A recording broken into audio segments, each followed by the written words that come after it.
Public Servants Association is in intense negotiations with government this Sunday. In fact, we understand now that those negotiations have adjourned for this evening. Government does not look to be moving from a 0% wage increase. The PSA is demanding, among other things, a 7% increase. However, the association remains optimistic the government will actually meet them halfway. We've got the PSA who joins us this evening, Public Service Association's PR manager, Astrid Al-Anani, joins us for this one. Astrid, thank you so much for joining us this evening. Let's talk a little bit about what has actually transpired since now we understand that the negotiations have been halted for this evening. What has transpired so far? Good evening, Faith, and thank you to you and your viewers. We have started this morning at 11 o'clock to continue with the facilitation process. We had a session with the facilitator in the morning. We are currently there where we are exploring options in terms of what is available, where possible funding can come from. Once we are concluding with this process, obviously we will then go back to the employer. That process has also started just before we adjourned as Labour. We are also on not necessarily a standby break, but we are waiting to receive that official feedback, and then we will most probably continue in the morning. And so far, does it look like government is willing to budge from its 0% offer and its 0% intention, which was really communicated since from 2020? Does it look as though they'll be giving public servants anything of an increase? Faith, I'm going to tell you at this stage that we are indeed hopeful that that will happen. It is very difficult to indicate to you that it's definitely some indication that is positive.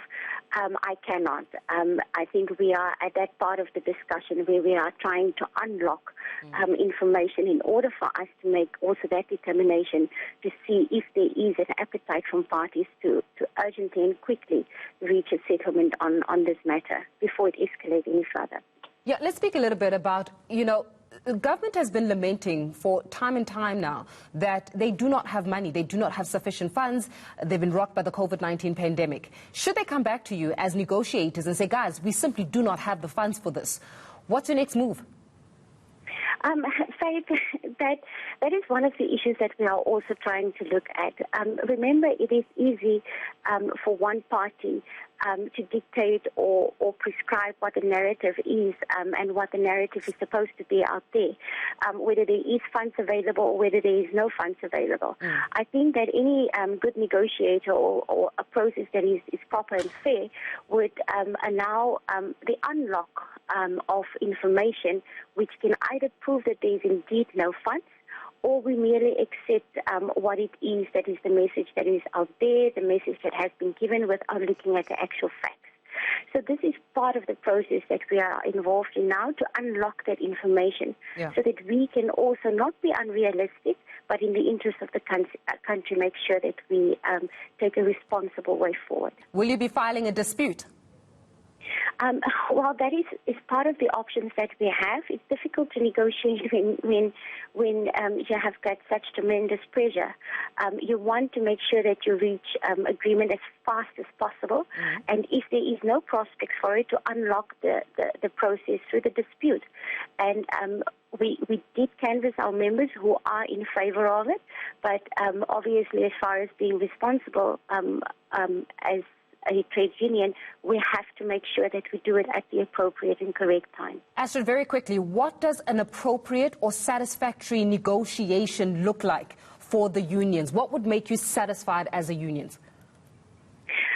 What will satisfy us is at least if we can have a response or conclude an agreement on the percentage of the increase for public servants. We did make our opening demand of CPI plus 4%. That is to start and engage with negotiations. That is not necessarily the absolute ultimate bottom line to where Labour is supposed or willing to go. That's why we are opening it for negotiations. So we just ask for that fairness of the process. Let's talk honestly and openly, and let's see how we can find each other within the constraints that we have to make sure that all parties are happy and that the country is not harmed in the process. Astrid Al-Anani, thank you so much. She's from the Public Servants Association. So still to come on